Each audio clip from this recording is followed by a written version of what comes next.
My sister and I accidentally transmigrated into an orc tribe, where the beast god granted us the choice of our new identities. The first option was to become a beast maiden, endowed with formidable strength and a powerfully athletic physique. The second was to become a sacred maiden, possessing exceptional fertility and an alluringly graceful figure. In our past life, my sister chose to survive as a beast maiden, while I became the delicate and tempting sacred maiden. My sister, with her gorilla-like build, was shunned by the tribe and only paired with 3 disabled males, while my petite frame made me the cherished favorite of the 3 most powerful and handsome warriors in the Beast clan. They later became the rulers of the primal forest, while I ascended as the divine maiden, basking in glory. Consumed by jealousy, my sister dragged me into a toxic swamp to perish together when no one was watching. When we opened our eyes again, we were back at the moment the beast god demanded our choice. This time, my younger sister rushed to claim the role of the sacred maiden. Sister, I'll be the divine maiden this time. Out of pity, I'll gift you those 3 defective, impotent males. I suppress my elation. What's so great about being locked up as a breeding tool anyway? Remember, in primitive societies, might makes right. As I opened my eyes, the lingering sensation of corrosion still clung to me. Though your physical forms have perished in the mortal realm, your souls were unexpectedly delivered here by the supreme deity. Before you lie 2 destinies, to become this world's mighty beast maiden or its divine goddess. Have you decided who shall take which mantle? The beast god's voice resonated with absolute majesty. We gazed downward at the dense primordial forest below, the very continent where beastkin carved out their existence, when we first fell onto this land in our previous life.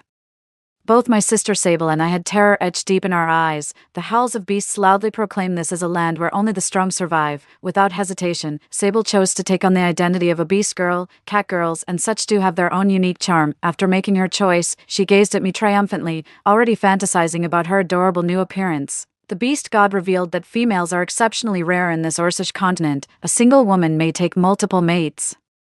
But to Sable, this was practically a queen's lifestyle. She shoved me into the circle of beasts, smirking. Sister, you've lived in my stead at the U family for years, too pampered to endure hardship. Let these powerful creatures attend to you properly. This is, after all, a world where the strong prey on the weak. Ignoring her sarcastic remarks, I strode straight toward the 3 beasts. 1. Sable was right. Strength truly reigns supreme here. When the pact was forged, those ferocious beasts transformed into strikingly handsome men who doted on me endlessly. Yet Sable, empowered by the beastman's strength, was only allotted 3 defective males. To make matters worse, neither she nor her mates could shapeshift. Condemned to remain in beast form, burning with jealousy, Sable sneered at me with venomous sarcasm. Lucky you, sister, they actually chose to take human form just to stay by your side. Even though you're so weak, they remain devoted and loyal.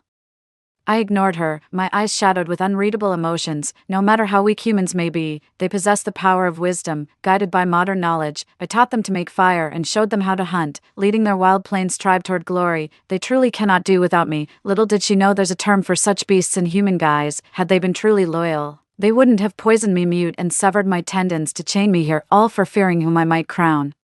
They stripped me of freedom, reducing me to their puppet. My fertility made me their breeding stock. In this life, before the beast god could finish speaking, Sable swiftly claimed the mantle of the sacred maiden, unhesitatingly choosing the same 3 beastmen from her past life as her mates. Are you absolutely certain? Once chosen, there's no turning back. The beast god was taken aback when she resolutely selected the seemingly weak sacred maiden identity. This is my choice.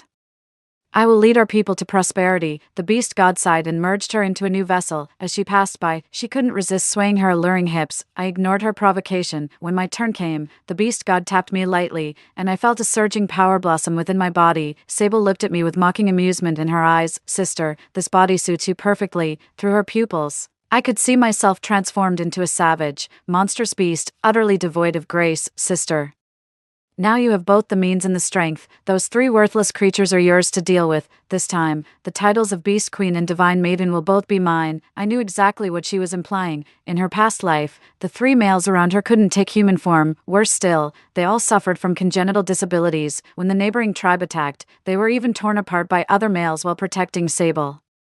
Yet I know this genuine devotion is the rarest treasure of all. Since fate granted me this rebirth and swapped my destiny with Sable's, I won't let them die in vain. Feeling the surging power within my body, I couldn't help but feel a flicker of exhilaration. The Beast Queen and Divine Maiden are just prettier titles for the weak. If Sable likes it, just take it. In primitive tribes, might makes right. In this life, I shall become the king who reigns supreme over all beasts. After the beast god assigned our roles, we were transported to the Beastmen continent. In her past life, Sable dreamed of wielding supreme power while being surrounded by handsome men, but her inability to shapeshift turned all those aspirations into empty fantasies. The previous Sable despised the three males around her, treating them terribly. Having lived as a human for so long, how could she ever adapt to these bestial ways?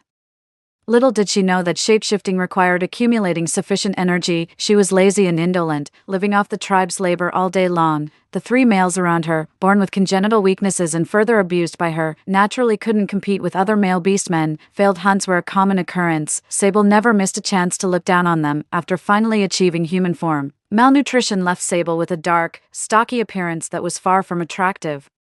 Compared to my fair and slender figure, she looked like a female gorilla. She was filled with regret, but Orc tribe laws dictated she could only choose another mate if her bonded beast died or she became the Orc king. When rival tribes attacked her Qingyuan clan, she used herself as bait to lure her three mates into a beastly ambush. After their deaths, Sable wasted no time pursuing other males. She set her sights on an androgynously handsome serpent man and the most human-like ape tribesmen, but serpent men were notoriously promiscuous, and ape folk differed from other species. Their females were shared among the entire tribe. These two clans are the most despised factions across the entire continent. What awaits Sable is a living hell worse than death itself. Until the new Beast King emerges. All beastfolk must gather in the heart of the jungle for the sacred ritual. Sable watched as handsome men surrounded me, treating me like royalty and attending to my every need. At the ceremony, I was crowned the Beast Queen, attaining a position of unparalleled nobility. Consumed by jealousy, she lured me into the toxic swamps of the jungle and pushed me in. My tendons were severed, leaving me completely defenseless. Coraline. You stole my identity in the real world and lived my life for 20 years. How dare you possess everything I desire in this realm too? You stole what was mine. Go to hell. Memories of my past life flashed through my eyes with unreadable darkness. Sable was the long-lost true heiress, while I was merely the adopted daughter of the Yu family. When Sable was finally reclaimed by the Yes, my adoptive parents couldn't bear to part with me after all these years and begged me to stay.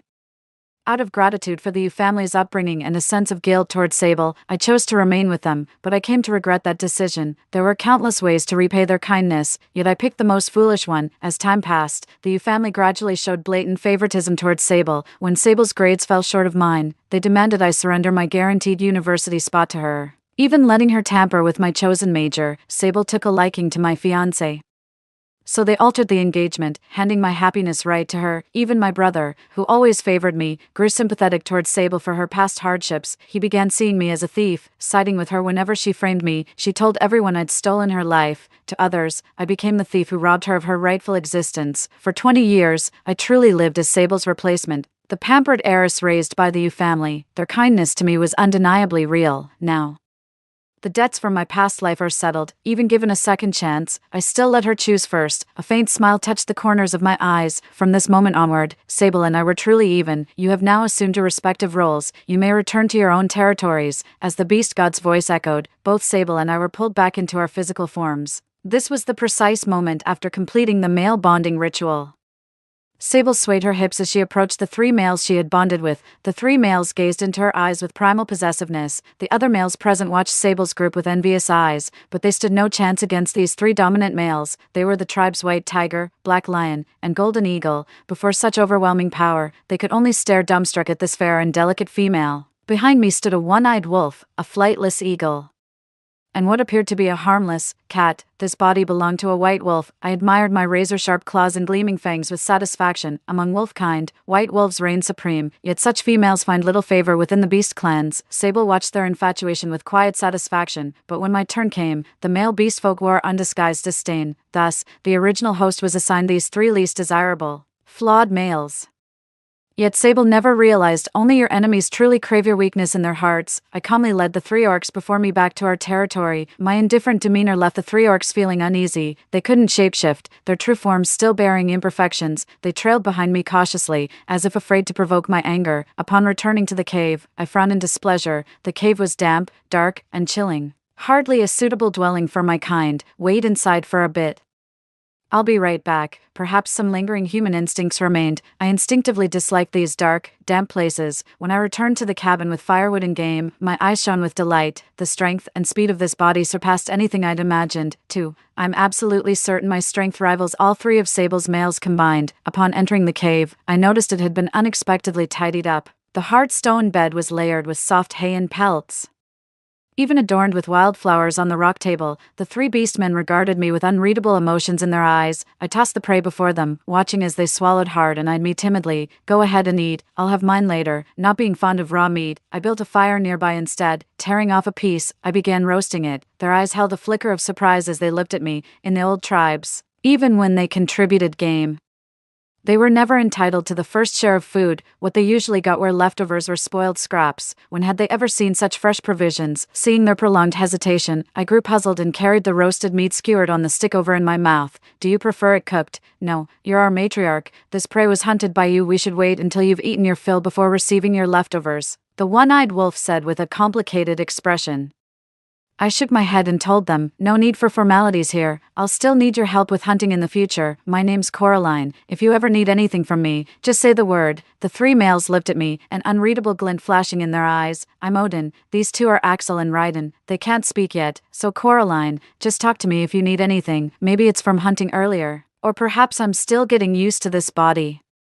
I just feel completely drained and weak. I'll rest first. If you're hungry, go ahead and eat, and if you don't mind, keep an eye on the firewood too." With that, I found a spot in the cave and fell into a deep sleep. Little did I know, after confirming I was asleep, Axel and Ryden's gazes turned icy as they looked at me. They reached out their claws toward me, but when they were mere inches away, Odin stepped in front of me. "Brother Odin, what are you doing?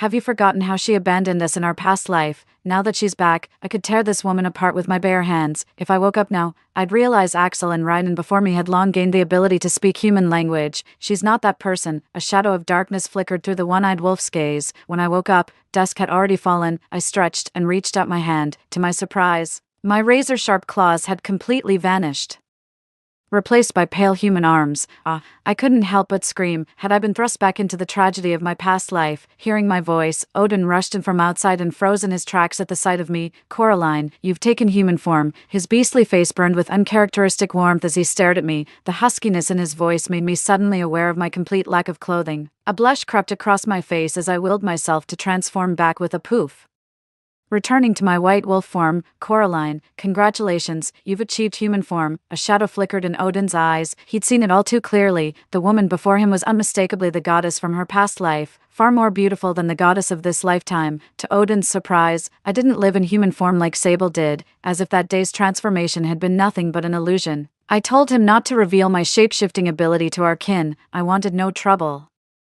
Beauty without absolute strength is a liability. In the following days, I taught the werewolf clan hunting techniques and guided them in building log cabins. I also put the younger werewolves through military-style training. Odin and the others were no exception. Axel and Ryden seemed to notice I was vastly different from my past self. One day, I unexpectedly gained the ability to speak. I didn't think much of it. Their inability to shapeshift or speak simply came down to lacking sufficient power. With proper energy supply and training, shapeshifting isn't difficult at all. Lately, I've been taking them hunting and teaching them techniques. They've grown significantly stronger than before. An orc who survives with a maimed body is no ordinary being. As fate would have it, when God closes a door, he opens a window. Though Odin is blind in one eye, his hearing is exceptionally keen, while Axel can't fly for now. His claws are razor-sharp. Ryden isn't some house cat, he's a full-grown lynx, even deadlier than the wolf packs. Watching them, a faint smile flickered in my eyes. Give a man a fish and you feed him for a day. Teach a man to fish and you feed him for a lifetime. This time, I'm certain they won't meet a tragic end. A flicker of concern crossed my eyes as I surveyed the newly established territory before me. I remember this winter being exceptionally harsh. The wolf clans pale in comparison to other tribes. Aside from the white wolves, none possess remarkable strength. Moreover, the wolves of Qingyuan tribe are either too old or too young, yet beyond the harsh winter lies an even greater challenge. When spring comes after the winter, a great war will erupt among the tribes. I heard that in Sable's tribe, she's been teaching beastfolk to adopt human wisdom, mastering fire for cooking, refining mineral salt to enhance flavors, crafting tools, and urging beastfolk to wear clothing. The three orcs doted on her, and since the cooked food was truly delicious with convenient tools, they gladly indulged her whims. They all worshipped her as a divine maiden, but I recognized she was treading the same path as my past life. I couldn't help scoffing. Unrefined salt contains numerous carcinogens, and any pet owner knows excessive salt leads to organ failure in animals. Over-reliance on tools will erode their agility and speed. So I didn't force Odin and the others to eat cooked food with me. Yet I overlooked one thing. While considering other orcs' instincts, I completely forgot about my own current state, especially for wolf tribes. They experience prolonged mating seasons. By the time I realized something was wrong, it was too late. I couldn't even maintain my beast form. Forced to revert to human shape once more, I barricaded myself in the cave while Odin and the others called out with worried voices at the entrance. "Coraline, are you all right?" 3. They'd finally realized these past days I wasn't the Sable from their previous life. They began opening up to me, little by little. I shut them out and immersed myself in ice-cold water, but I overestimated myself. The water grew warm from my body heat, yet no relief came. The ordeal even gave me a fever, leaving me unbearably flushed and restless, as I drifted in confusion. I fell into a cold yet powerfully built embrace. When I looked up, a strikingly handsome face came into view, though one of his eyes was concealed, yet it didn't diminish his allure in the slightest. Instead, it added a wild, roguish charm. Behind him stood two equally stunning men, one aloof, the other adorably clueless, both watching me with unmistakable concern in their eyes. "Coraline, we'll help you," Odin murmured in a husky, almost hypnotic voice as he pulled me into his arms. The moment our bodies touched, he felt like an oasis in the desert. My throat burned with thirst like a parched traveler desperate for more. The three expelled men exchanged bewildered glances, utterly perplexed. Their transformations were modeled after numerous male beastmen archetypes. In her past life, Sable couldn't tear her eyes away from these beastmen. After finally taking human form, Coraline immediately drove them out. Only at this moment did Raiden and Axel fully believe I wasn't the Sable from their past life, emerging from the cave the next day.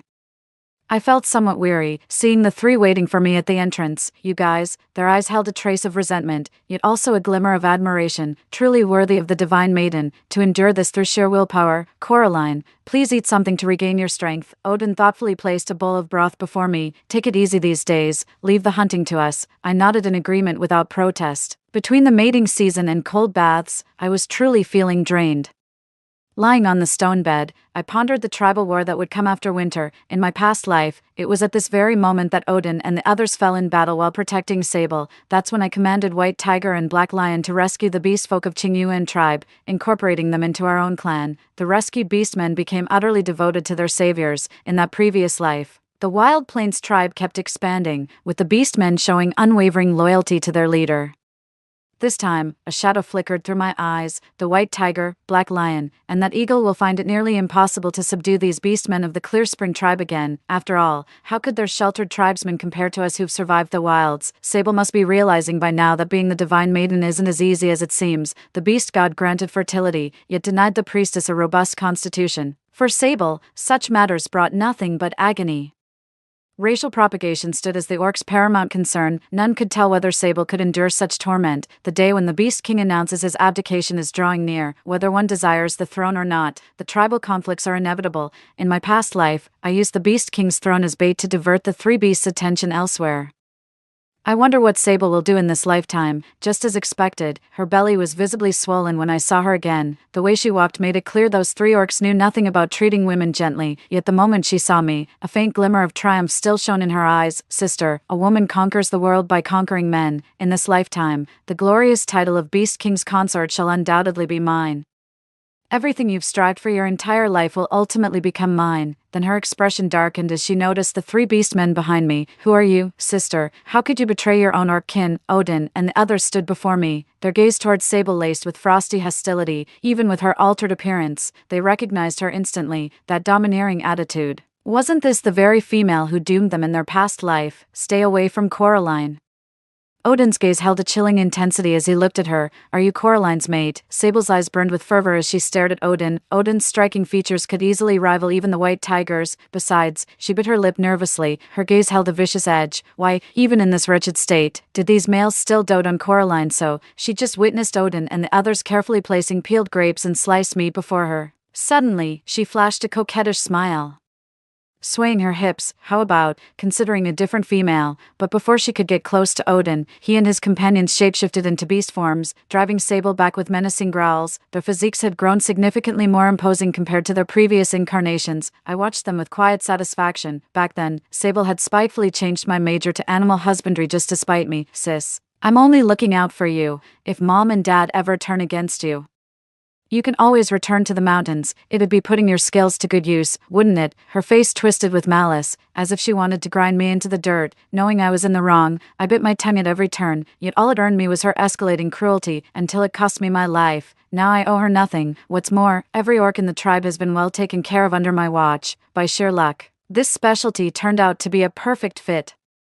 Yet the situation in Sable's Wild Plains tribe remains grim. The offspring born these days either die young or come out deformed. A mocking glint flashed in my eyes. Of course they wouldn't survive, not with all that heavy metal salt poisoning them. Those civilized white tigers, black lions, and golden eagles who've grown dependent on tools, even if all three attacked together now, they'd still lose against any one of Odin's crew, let alone stand a chance against me.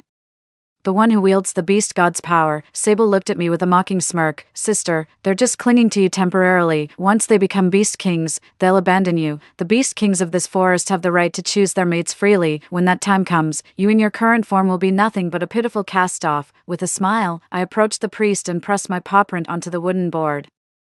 Who told you it was them representing our Qingyuan tribe in the competition? I stared at the astonished Sable before me, my eyes brimming with undisguised mockery. Sable returned my gaze, his eyes burning with resentment, but when they saw the approaching white tiger and other beasts, their arrogance flared up again. Coraline, our Wild Plains tribe is now at its zenith, advancing toward the pinnacle of human civilization. When spring comes after this bitter winter, don't say I didn't warn you. I watched her hurried departure, a flicker of mockery flashing in my eyes. That fool Sable thinks he can build a civilization. Don't make me laugh. After 2 lifetimes, she still hasn't figured out how survival works in this place. Forget about civilization, might makes right here. Shortly after returning to the tribe, the harsh winter will arrive. During spring and autumn, I led my wolf pack to hunt enough provisions. By late autumn, we'd dug out a proper cellar. Perishable goods were preserved as salted meat and pickled vegetables. The salt we used was distilled from seawater. The island is just a stone's throw away from this continent, but in my past life as the Holy Maiden, I could never journey beyond. Now blessed by the beast god's power, I can traverse 1,000 miles in a day. The tribe has also raised plenty of livestock, enough to last through winter. Winter is the undisputed domain of our White Wolf clan. We blend perfectly into the snow. Completely invisible to our enemies, a faint smile flickered in my eyes as I considered the tools in Sable's possession. Since they keep preaching about building civilization, let's give them exactly what they want. I shall show them what true civilization means to this land. Before the snow melted, I led the Qingyuan tribe to annex several smaller neighboring tribes. No one expected any tribe to wage war during the resource-scarce winter. Yet the Qingyuan tribe's supplies seemed inexhaustible. By early spring, the Clear Spring tribe had expanded to occupy half of the Orcish continent. Naturally, I became the tribe's chieftain. The next time I saw Sable was on the battlefield during the Beast King's succession war. When our eyes met, I saw pure hatred burning in her gaze. Coraline, you've been reborn too, haven't you? You knew perfectly well those 3 were wolves in sheep's clothing, after all I've done for you. How could you throw me to the wolves? I stared at her sunken belly. Its sagging skin now loose with revolting folds, her skin lost its porcelain smoothness, weathered as if by years of hardship. Even with the beast god's blessing, it seems Sable's reckless behavior would wear down anyone's endurance. No wonder the orcs of Wild Plain tribe kept miscarrying. They were swallowing handfuls of toxic metal salts. Only Sable, empowered by the beast god, could barely manage to carry a pregnancy to term. 4. What's worse? The No-Era tribe is now filled with nothing but the elderly, weak, sick, and disabled, all thanks to Sable. Food supplies in the tribe are critically low this harsh winter. After some discussion, the 3 shamelessly conspired to trade Sable's abilities for food. They treated her as merchandise, forcing her to bear healthy offspring for other beastmen in exchange for food from different tribes. Some beastmen were massive in stature. Sable's fragile body simply couldn't endure it. She became nothing but a breeding tool, constantly whelping litter after litter. She no longer carried that divine radiance about her. Covered in grime, she reeked of an unpleasant odor. I looked at her and said calmly, Sable, wasn't this your choice to begin with, whether in past lives or present? As saint or beast woman, these were all Sable's own choices. She seemed about to speak. But the 3 orcs approached instead. Their eyes flickered with wariness and frustration as they stared at me. A peculiar smile flashed in her eyes as she turned to whisper something to the orcs, yet Odin caught every word of their exchange. How despicable. They're actually planning to coat their claws with poison from the Upas tree. A cold glint flashed through my eyes. Fortunately, we were in the heart of the primal forest. This place teems with medicinal herbs. Nature maintains its balance. Antidotes always grow near venomous plants. Thankfully, our animal husbandry program required some coursework in agronomy and herbalism. I happened to know the antidote for the poison arrow tree. I described the antidote's appearance to Axel and Raiden, urging them to find it quickly. By the time the convulsing beastmen were gasping for breath on death's door, Axel had already retrieved the antidote red-backed bamboo grass. The revived beastman looked at me with complete submission in his eyes. Poison wielders like Sable became the most despised figures across the Orcish continent. Sable's face darkened with gloom. Her dream of becoming the Beast King's consort lay in ruins. Amidst the crowd's condemnation, the trio and their beast fled in disgrace. But I knew Sable hadn't given up. She lurked in the shadows like a venomous serpent. To lure the snake out of its den, I took human form. They had only glimpsed me briefly before, but now at the sight of me, their breath caught in their throats. Just as expected, Sable sprang from her hiding place near the toxic swamp from our past life. How stupid must she be to think the same trick would work on me again? Now as a beast woman, her movements seemed as sluggish as a movie scene slowed down 1,000 times. I dodged it effortlessly, losing her balance. She tumbled disgracefully into the toxic swamp. The toxic swamp was corrosive. She struggled desperately, only to sink deeper. Save me, sister, I'm sorry. I know I was wrong. I just watched coldly, with no intention of saving her, in this life or the last. I owe her nothing. The fable of the farmer and the snake has been etched in my memory since childhood. Seeing me unmoved, Sable hissed venomously, Coraline, how dare you? How dare you live better than me? You stole everything from me. You're the one who deserves to die. I looked at her with a trace of mockery flashing in my eyes. Sable, I owe you nothing. The baby swap wasn't my doing. It was the family's negligence. Besides, I'm just an adopted child of the Yes. How could I possibly be a cuckoo occupying another's nest? I've surrendered everything you desired to you, whether in past lives or this one. These were all your own choices. If we're keeping score, it's you who owes me. Sable's eyes burned with fury as she heard my words. But the venomous swamp's corrosion had already stolen her voice. She could only watch helplessly as the corruption consumed her, piece by piece, watching her sink into the toxic swamp. A cold glint flashed through my eyes. Come out. What kind of man throws his own woman under the bus? As the words faded, the white tiger and other beasts from past lives emerged swiftly from the jungle depths the moment they saw me. A flicker of fanaticism flashed in their eyes, quickly regaining their composure.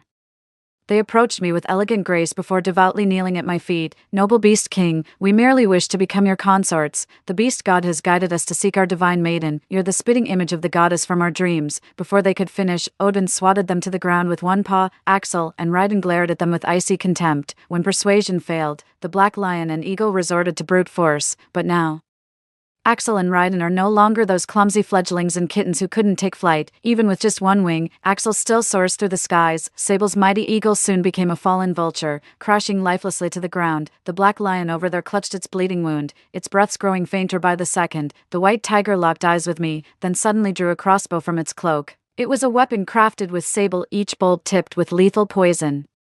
But against overwhelming speed and brute strength, such tricks proved worthless. Odin swiftly clamped his jaws around its neck, snuffing out its life. I gazed fondly at the 3 little ones I'd raised, my eyes crinkling with the proud smile of a parent watching their children come of age. Without the white tiger and other beasts, the Wild Plains tribe was swiftly conquered. Sable raised these beastmen poorly. Survival against their true nature could only end in ruin.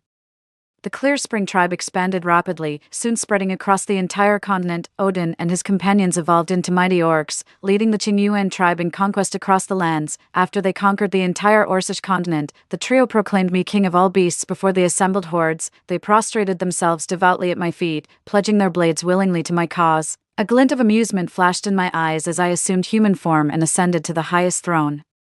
From this day forth, I am the king of beasts across this land, and, Story 2, the end times have arrived, and the high temperature weather has led to a global shortage of water resources. Every night, I go out with my parents to collect condensed water on the rock walls. However, my parents give my share of the water to my younger brother just because he wants to wash his hair before going on a date. Not only that, in order to raise the bride price for my brother, they even killed me and recycled my blood to exchange for money. When I closed my eyes and opened them again, I was back 3 days before I was killed.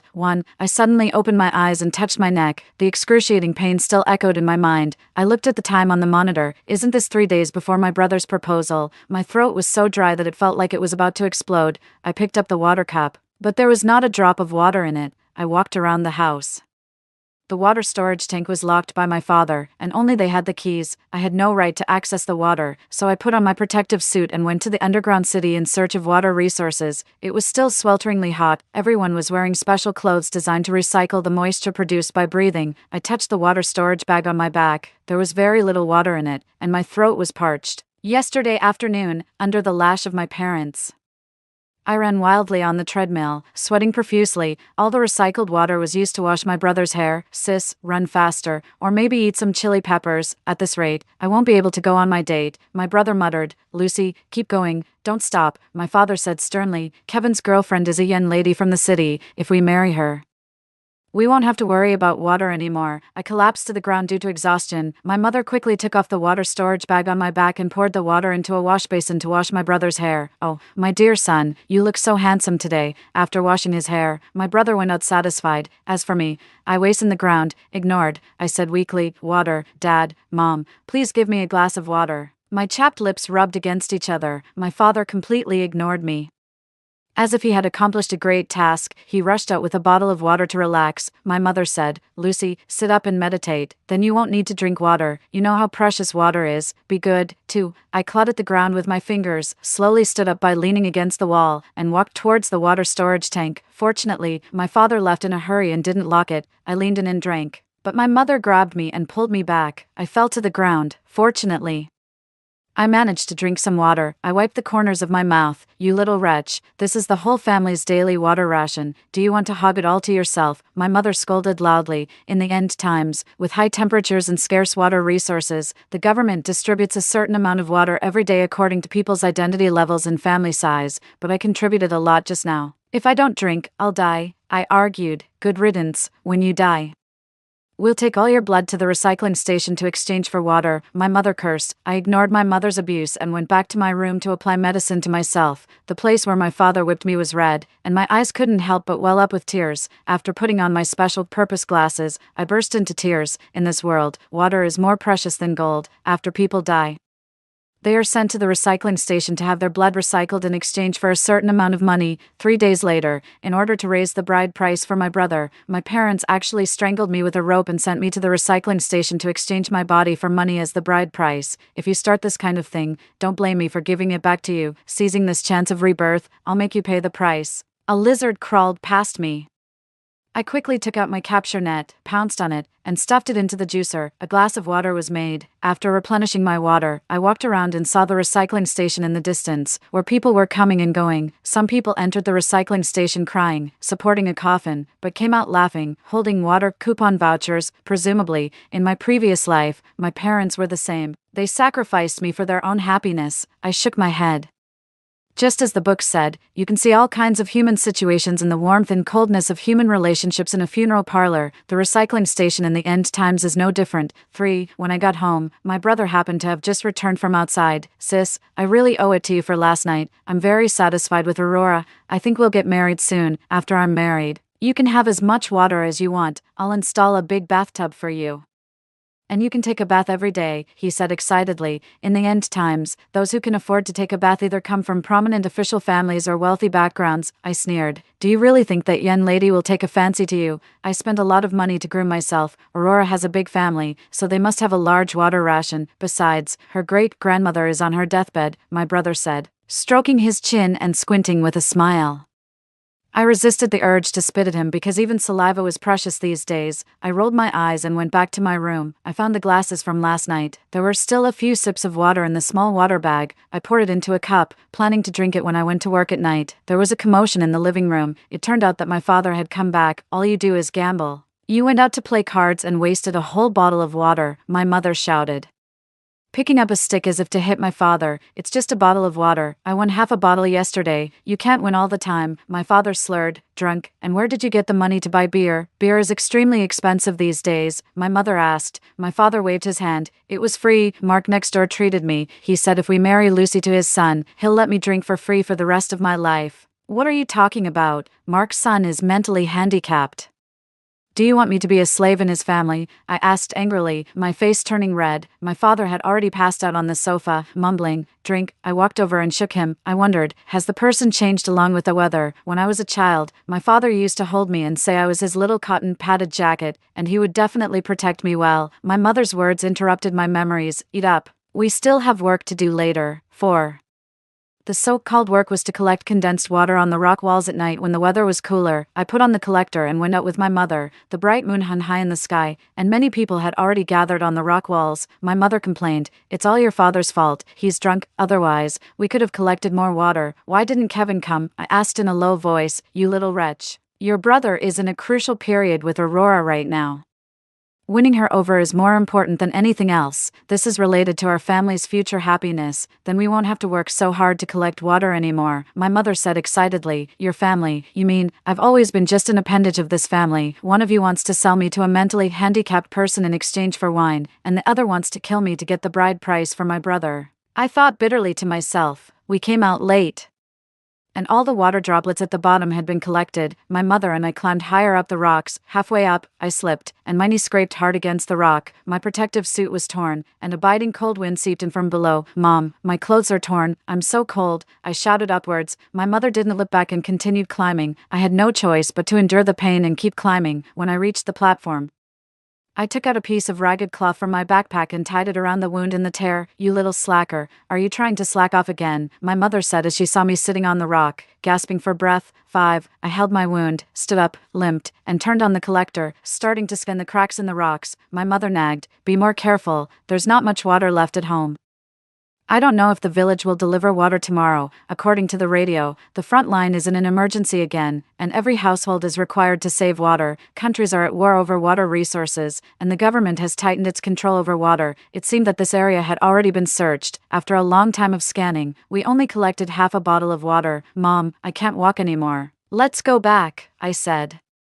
The friction between the wound and the cloth was getting worse. "No way, your brother's bride price still hasn't been raised. Keep climbing, it's steeper up there, and there should be no one there yet," my mother said, pointing to an area we had never been to before. "I'm not going. What does my brother's bride price have to do with me?" I squatted on a large rock, stretching my legs forward to give my wound a rest. My mother walked over, grabbed my breathing apparatus, and threatened, "Are you going or not? If you don't go, I'll tear your breathing apparatus apart and leave you here. I'll come back to collect your body tomorrow." Forced into a corner, I had no choice but to keep climbing. Standing on the peak, I looked into the distance. All I could see were rocks, and there were no lights anywhere. In the end times, everyone lived underground to shield themselves from the high temperatures during the day and the severe cold at night. As expected, not many people come here.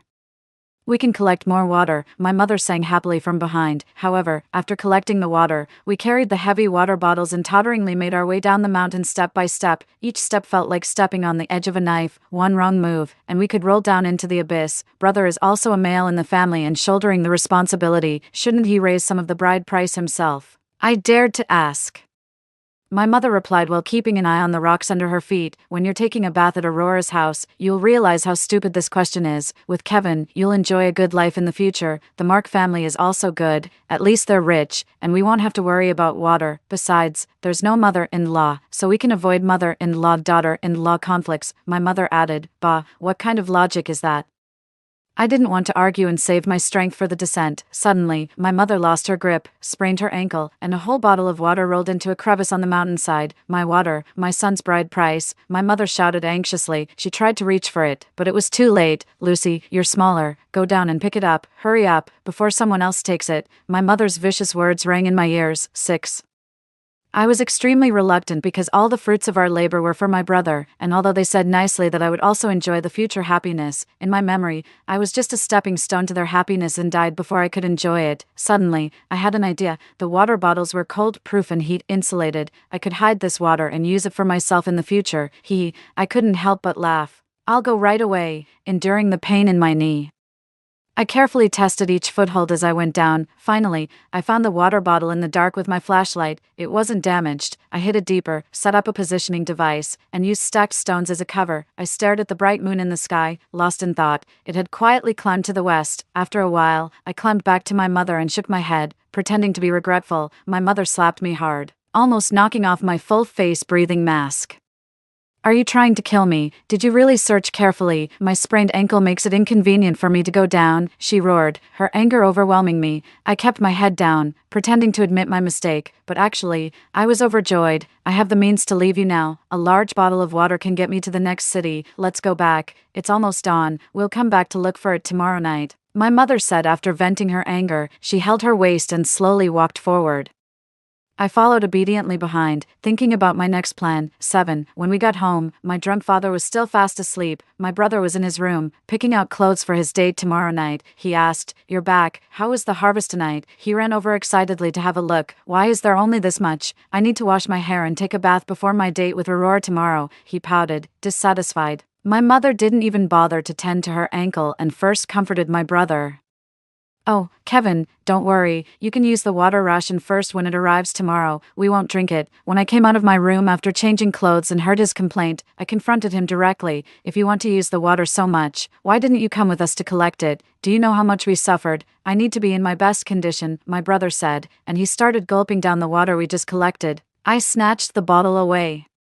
The water spilled onto the ground and was immediately absorbed by the soil. My mother was heartbroken. My brother slapped me across the face and cursed, "Bitch, how dare you treat me like this? I'm the head of this family." I kicked him in the stomach and shouted, "Head, you're a good-for-nothing parasite who casually takes away other people's resources. Mom and Dad have withheld so much of my water for you, and you use it to wash your hair and take a bath." We fought on the ground.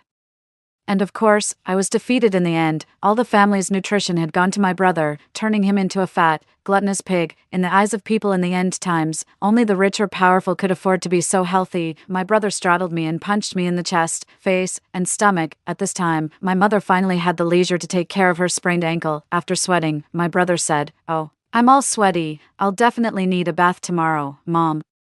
Make sure to save enough water for me." "Okay, my dear son, go to bed now." My mother readily agreed. My brother finally got off me and went back to his room with a half bottle of water on the ground. I got up from the ground, licked the sweat off my body, and went back to my room. "We'll see about this," I vowed secretly. I was determined to get my revenge. 8. I lay in bed with my eyes closed, but the pain in my body kept me from falling asleep.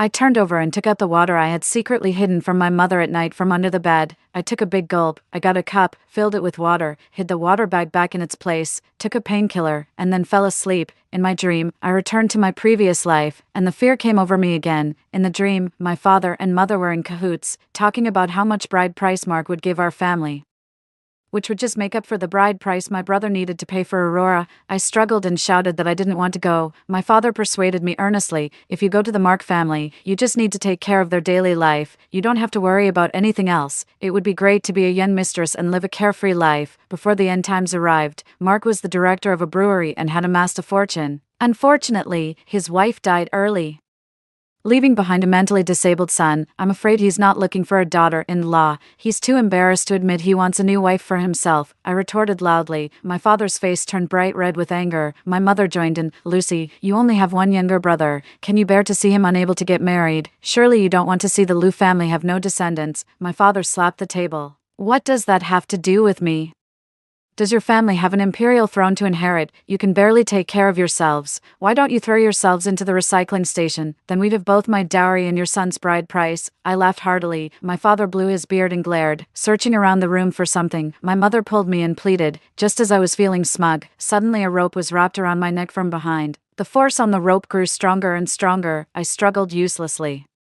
My airway was blocked, my brain gradually ran out of oxygen, and I lost my strength little by little. My legs kicked repeatedly on the ground. My younger brother watched from the side. My mother urged anxiously, "Be gentle, what if she dies? The recycling price is lower than the bride price Mark is offering." My father said, "It's okay, it'd be even better if she dies. Mark said he'd give us a large sum of money if we let him have her for a few days first. Then we can send her to the recycling station. It's a win-win." When I heard this, I struggled even more frantically. After hearing this, my mother's eyes lit up. She even crouched down and held my legs. Finally, I died with my eyes bulging. The feeling of suffocation jolted me out of my dream. It was already noon. 9. A new day has come. There are still 2 days left before the countdown to my death. Sweating profusely, I immediately changed into my protective suit to recycle the moisture on my body. Sitting on the edge of the bed, I clenched my fists. This was the first time since my rebirth that I had recalled such detailed scenes of my death. This family is truly disgusting. I walked out of the room. My father, mother, and younger brother were having a meal. "You actually got up so early. You don't usually have lunch," my mother said in a disdainful tone. "Waste of space. You even lost a bottle of water last night." "What?" My father was shocked. Do you know how important a bottle of water is to us? I didn't want to explain. I pursed my lips and walked out of the house, eager to check if the water I hid last night was still safe. If you have the guts, don't come back, my father roared. Hey, if she doesn't come back and someone else picks up her body, they'll make the money instead. My mother's hurtful words reached my ears. Lucy, you'd better come back. I felt a wave of nausea in my stomach. I took a small bag of water and went to the pawn shop at the street corner to exchange it for some dry food and money, nibbling on the food as I walked. The underground city, where we live, is also divided into different classes. The wealthy families live in the middle of the city. Aurora's family is one of them. My younger brother revolves around this so-called good marriage every day. My father and mother revolve around my younger brother, and I, the family slave. I'm responsible for earning money to support the family. Suddenly, I saw Aurora, whom my younger brother has been longing for day and night. Why is she so different from what my brother described? 10. My younger brother had shown me photos of Aurora with pride. I approached and took a closer look. Yes, it was her. Aurora was strolling arm in arm with another man, whispering to each other from time to time. The man was dressed no differently from us. He smiled, lifted Aurora's face, and kissed her. Wow, is Kevin being cheated on? I was overjoyed and followed them to see the drama. They entered a coffee shop and sat down. I sat in a booth nearby and listened intently. Aurora, are you sure this Kevin you've hooked is really rich? I have my doubts, the man said. Absolutely. Every time he meets me, he's dressed clean and has clearly taken a bath. Who can afford to take a bath every day these days? Aurora smiled sweetly. Hasn't he realized that you're pretending to be rich? The man asked in a low voice. Definitely not. He's always leering at my chest. He doesn't have the brain to think about that, Aurora said triumphantly, stretching her foot under the table and sliding it along the man's calf. Good. Once we get his bride price, we'll leave the city and disappear, the man said, reaching out to touch Aurora's hands and arms. Aurora nodded and sipped her coffee. I was shocked and couldn't help but laugh. So they're both frauds, ha ha ha. The waiter waved a hand in front of my eyes and asked if I wanted to order. I covered my face, afraid of being seen by Aurora. I quickly apologized and fled. I waited outside the coffee shop for a long time. Finally, their date ended, and they walked out of the coffee shop separately. I closely followed Aurora. She walked into a clothing store with a bag in her hand. Soon, she was pushed out by the store owner, shameless. Returning clothes you've worn, do you think I'm a pushover? The store owner scolded, with her hands on her hips. Everyone, come and see. If you can't afford it, don't buy it, and then you come back to return it after wearing it until it stinks. Are you crazy? If you won't return it, then don't. Such an overpriced piece of junk, and you pushed me. Aurora patted her butt, staggered a couple of steps, picked up the clothes, and turned away. Goodness. Using luxury clothes to trick Kevin and then returning them after wearing them. She's really something, the onlookers said. I've seen her do this several times already. Another woman watching the scene said. I had a better understanding of Aurora. Looking at the time, I didn't have enough time to go to the rock area, so I went to the pharmacy and then headed home. 12. When I got home, it was almost 4 p.m. My father was nowhere to be seen. My mother took out some chili peppers and said, Lucy, eat these. Then bring me your water storage bag in half an hour.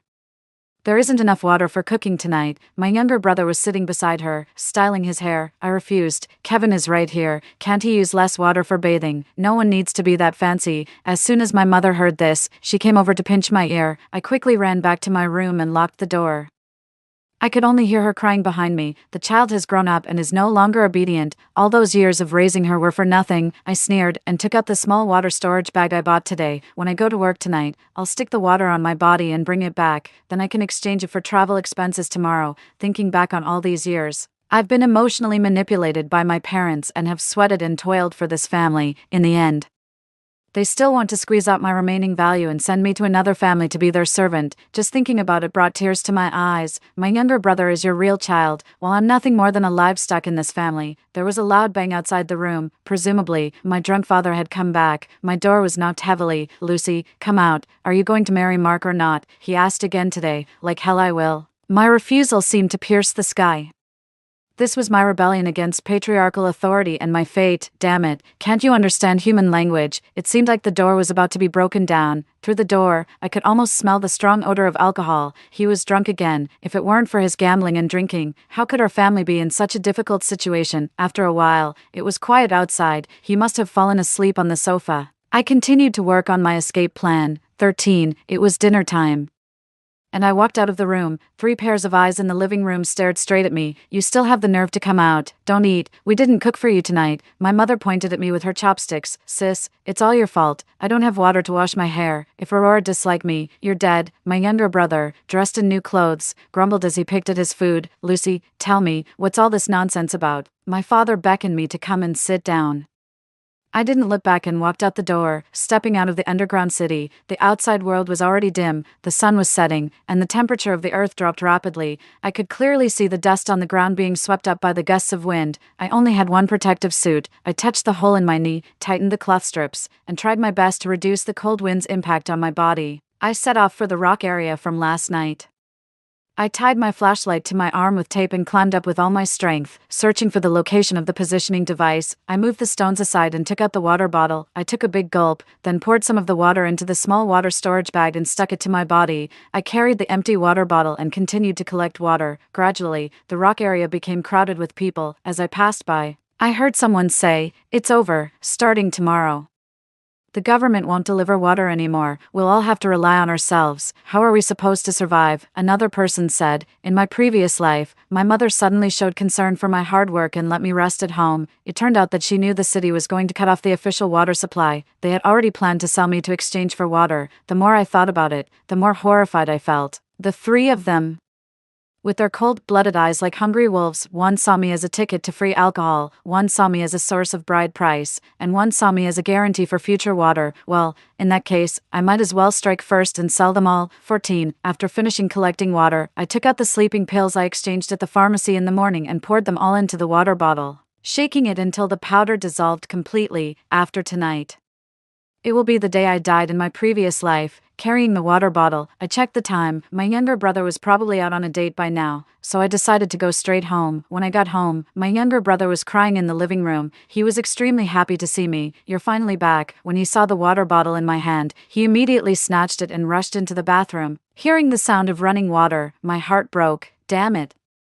My carefully planned scheme had been disrupted. My mother smiled brightly and said, "You're back. You must have had a good harvest today. Thank you for your hard work. You didn't have dinner, so there are some leftover buns here. Have a bite." I knew exactly what the smiling tiger was up to. I remained silent and didn't dare to eat the food at home because in my previous life, I had fainted at this time. I used to wonder why I fainted out of the blue, but now everything was clear.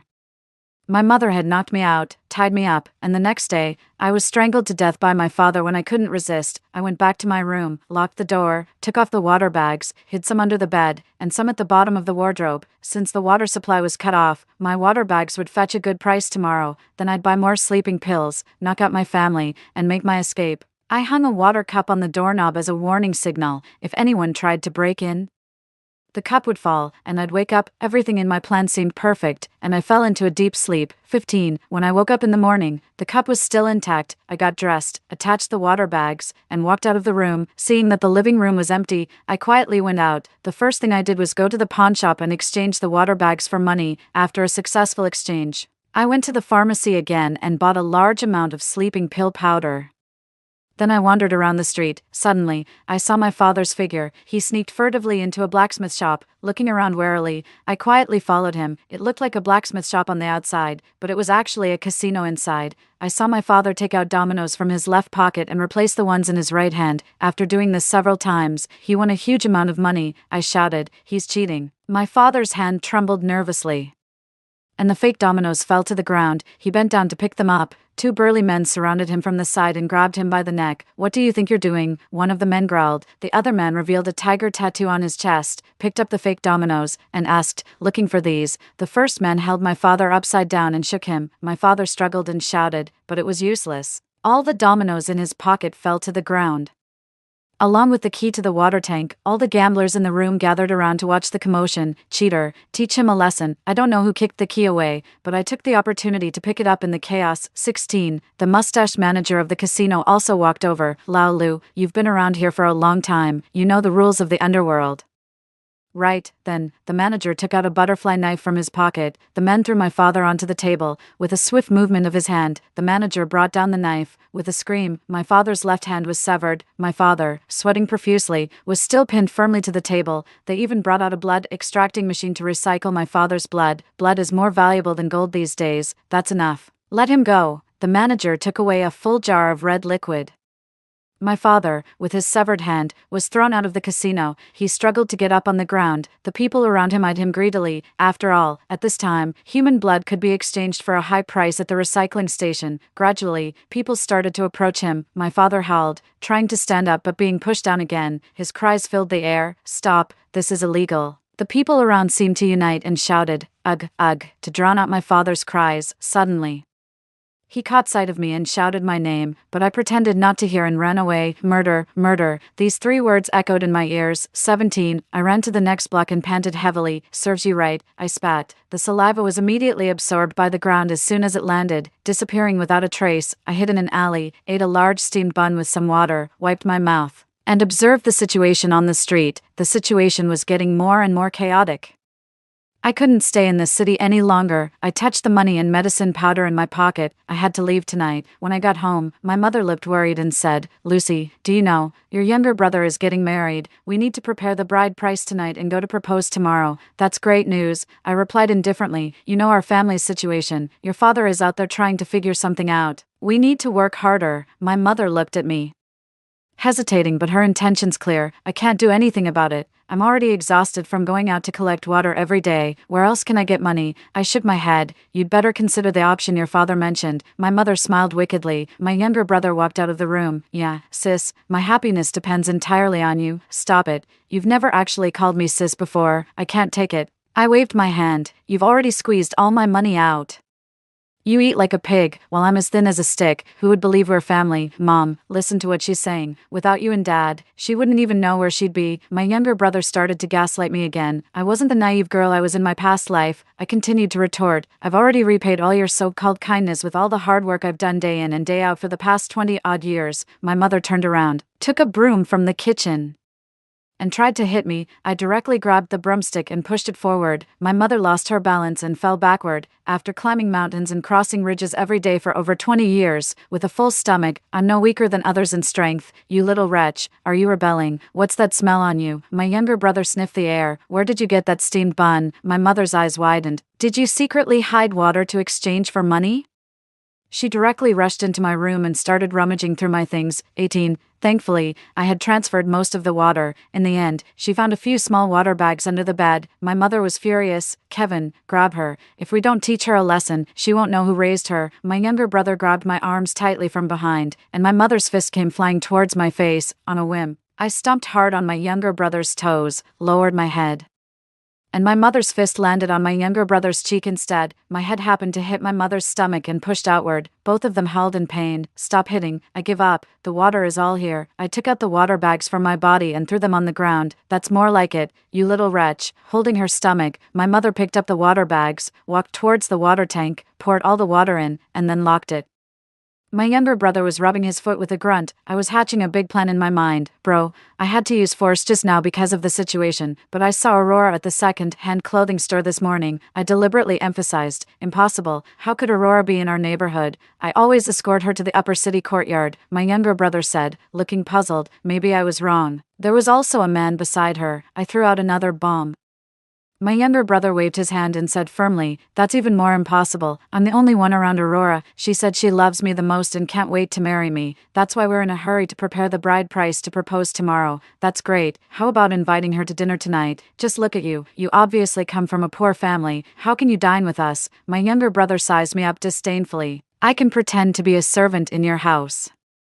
Get out of here and make some money. Don't mess around. We're still short on the bride price. You have to risk something to gain something." My younger brother was calculating the shortfall with his hands. "I'll make sure all your water is gone tonight." 19. While my mother and younger brother were taking a nap, I secretly used my father's key to unlock the water storage tank. By my estimate, there were only about 3 barrels of water left. I thought to myself, "This is so little. I bet they'll still kill me tonight and exchange me for money." So, I poured all the sleeping pill powder I bought from the pharmacy in the morning into the water tank, stirred it with a stick, and waited for it to dissolve. After locking it up, I went out again, passing by the recycling station. There were big words on it. 5 liters of water for 10,000 gold coins. Has blood depreciated this much? Last time, it was 10,000 gold coins for 3 liters of water.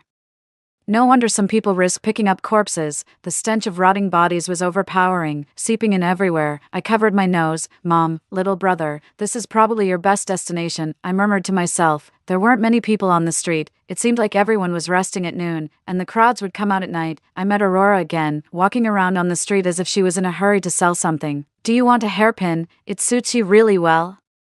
She introduced the hair accessory in her hand. I took a look. Isn't this the one my younger brother snatched from me? How much is it? I asked. Any price is fine. Aurora looked at me. She wants to run away, to elope with that man. She needs travel expenses. I'll take all the jewelry like this. But I don't have the money with me right now. How about you come to my place at 6 p.m. to get the money? Okay, I'll come with my man. Is that okay? It's a chaotic world out there, she said nervously. No problem. This is going to be interesting. After saying goodbye to Aurora, I went home. My mother and younger brother were still asleep. I also sprinkled some sleeping pill powder into the kettle, hoping it would do the trick. 20. Back in my room, I tossed and turned in bed, unable to fall asleep. I was extremely excited. I was finally going to escape this suffocating family. I was cheering in my heart for the countdown to leaving home. The alarm rang at 5:30 p.m., and there was a commotion outside. My mother was running around in the living room, muttering, "Why is Laolu so unreliable? Where has he gone to drink? He promised to come back with the money. Mom, I must go to see Aurora with the money at 9 p.m. I don't care. If you starve or die of thirst in the future, don't come to me." My younger brother was whining on the sofa. "Lucy, take the water bottle and go to the rock area. Bring back as much water as you can find." My mother handed me an empty bottle. "I'm not going," I replied firmly. "Think you're too big to be disciplined. Be careful, or I'll take you straight to the recycling station. At least we can get some money for you," my mother threatened. "That's illegal. I'll call the police," I glared back. It's a chaotic world. If calling the police worked, there wouldn't be so many people picking up corpses. My mother shouted louder to drown me out. Just then, the doorbell rang. 21. My younger brother went to open the door. His eyes widened in surprise, and he asked, "Aurora, why are you here?" "Kevin, is this your home?" Aurora also looked astonished. They almost asked the question at the same time, but Aurora still walked in with the bearded man. My younger brother stepped aside, watching them head towards the sofa. "You know each other?" Aurora walked up to me and asked, "He's my younger brother," I answered honestly. My younger brother stared straight at the man, his mind probably racing. "Mom, this is Aurora," my younger brother introduced. "But who's this gentleman?" Aurora avoided answering. "Oh, Aurora, we didn't expect you. Please have a seat," my mother said obsequiously, trying to shake hands with Aurora. Aurora looked around, and her smile faded. She didn't extend her hand. "Does what you said this morning still stand?" Aurora asked me softly, "What are you talking about?" My younger brother was even more anxious than me. I glanced at Aurora's suitcase and said, "It stands." My younger brother snatched it, opened it, and roared, "What are you doing? These are all the gifts I gave you. Weren't we supposed to go propose tonight?" "I'm almost done preparing the bride price," Aurora retorted. "You, living in this slum and pretending to be rich. I must have been blind to have taken a liking to someone like you." My younger brother was about to attack, but the bearded man kicked him in the stomach. My younger brother was in so much pain that sweat poured down his face. My mother rolled up her sleeves and tried to hit the man. Instead, the man grabbed her wrist and twisted it backward. My mother howled in pain. With a push, the man sent my mother sprawling onto the sofa. "Aurora, what kind of prey did you find? This job's a waste of time," the man said. Annoyed, "He's white and chubby. Who would have thought he was just a pampered kid from a poor family?" Aurora rolled her eyes. "Do we still want him?" "Yes, I only want these two." I took back what was originally mine and paid Aurora. When my younger brother saw the money, he got up and tried to grab it. The man kicked him again, and my younger brother flew forward, spitting blood on the ground. "Damn it, don't get my shoes dirty. Let's go." "Aurora," the man said, wiping the toe of his shoe. My mother wasn't one to back down. She grabbed Aurora's hair and bit her shoulder hard enough to draw blood. 22. Aurora struck back, scratching my mother's face with her long nails, leaving several bloody marks, but my mother still wouldn't let go. The man stepped in to help, bending my mother's fingers backward until she finally released her bite in pain. My younger brother went to the kitchen, grabbed a kitchen knife, and tried to slash at the man, but the man grabbed the knife handle and turned it back, slashing my younger brother's abdomen. My younger brother fell to the ground, blood gushing out of his stomach. In a fit of desperation, my mother picked up the hairpin from the ground and stabbed at the man's neck. The man remained calm and deflected her attack with ease. He stuck out his foot and tripped my mother. Then he pinned her head on the coffee table with one hand and grabbed her wrist with the other. My mother's hand went limp, and the hairpin dropped to the floor. Aurora picked up the hairpin and waved it in front of my mother's face. Old hag, who do you think you're stabbing? Your own son is useless. Whose fault is that? The man pinned my mother's hand to the table, took the hairpin from Aurora, and stabbed it through my mother's hand, nailing it to the table. The room was filled with screams and howls from both men and women. Your family is really something. Aurora patted my shoulder and said to me, "Thanks. Take care. Don't bother seeing you out." "Farewell forever," I replied, waving to her. It was still swelteringly hot. Everyone was wearing special clothes to recycle the moisture from their breath. I touched the water storage bag on my back. There was hardly any water left, and my throat was parched. Neighbors around swarmed into my house like hungry wolves, holding water, extracting machines. The cries of pain inside the house continued. "Stop, have mercy on us." What happened next was self-evident. I carried my backpack and went back to the rock area, continuing to climb upward. In fact, I had already installed fog-catching nets at a high place, which would allow me to have a free supply of water, but the people below only wanted to take shortcuts, picking up corpses and selling blood for money. In the apocalypse, it's the climate that's hot, but it's people's hearts that are cold. Story 2. In a high-temperature apocalyptic world, I sent my cheating husband and his entire family to their doom. I learned in advance that a high-temperature apocalypse was approaching, yet my husband cheated on me at this critical moment. He brought his pregnant mistress into our home and, together with his parents, drove me and my daughter out. Since he pushed me to the edge of despair, I won't let him have an easy time either. I concealed the information about the apocalypse, decisively got a divorce, and fled. I really want to see how this newly formed family can still act arrogantly in the face of life and death. 01. In the office, I frowned as I looked at the blazing sun outside the window. Recently, the weather had been extremely abnormal. It was already past 5 o'clock. But the sunlight was still as scorching as at noon. I sent a message to my husband, asking him to pick me up after work. Just the thought of squeezing onto the subway in such heat was unbearable. As it was nearly time to get off work, a message suddenly popped up on Instagram. "Liana, a high-temperature apocalypse is coming. Don't go out recently. Stock up on supplies and wait for me to contact you." It was from my best friend, Daisy. She worked in a research institute and had been conducting explorations in the desert for the past 6 months. She never said anything without solid evidence, so she must have discovered something. My heart was pounding rapidly. I replied to Daisy, reassuring her not to worry, and then urged her to take care of herself. After that, I packed my things in a hurry and left the company. Downstairs in the office building, Soren's car was already waiting there.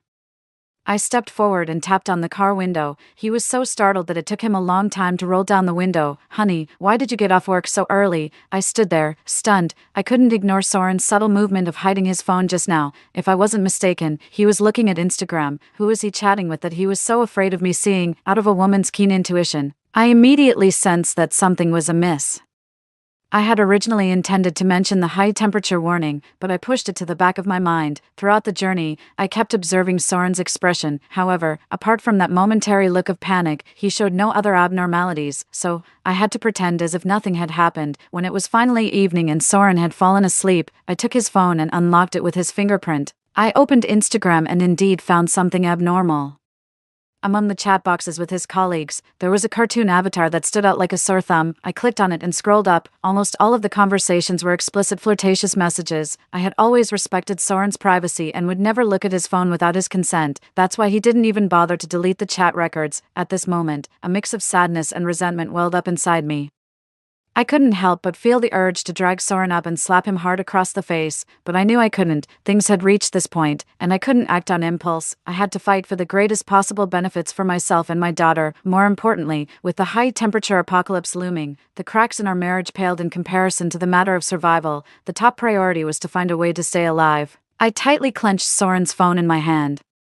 And a terrifying thought suddenly flashed through my mind. Why should I tell him about the apocalypse? He had betrayed me, and shouldn't he pay the price for that? 02. The next day, while it wasn't too hot in the morning, I got up and went straight to my parents' house. Both Soren and I were extremely busy with our work, so our daughter was mostly taken care of by my parents. We only picked her up and brought her home during our days off. As soon as I entered the door, my daughter, a small and cute figure, rushed towards me and hugged my thigh. She said in a sweet, childish voice, "Mom, you haven't come to see me for 6 days this time. I'm angry." I gently rubbed her fluffy little head and apologized softly. "I'm sorry, Sage. Mom has been really busy recently. How about Mom stays with you every day in a few days?" "Okay, actually, I'm not really angry with you, Mom. I was just teasing you." Looking at my daughter's well-behaved and sensible appearance, A pang of sadness shot through my heart. She was still so young. How could I let her bear the fact that our family was on the verge of breaking apart? Where's Dad? Why didn't he come? Dad is at work. He'll come to see you in a few days. My daughter was very attached to Soren, so I could only fob her off with that answer and asked her to play with her toys to distract her.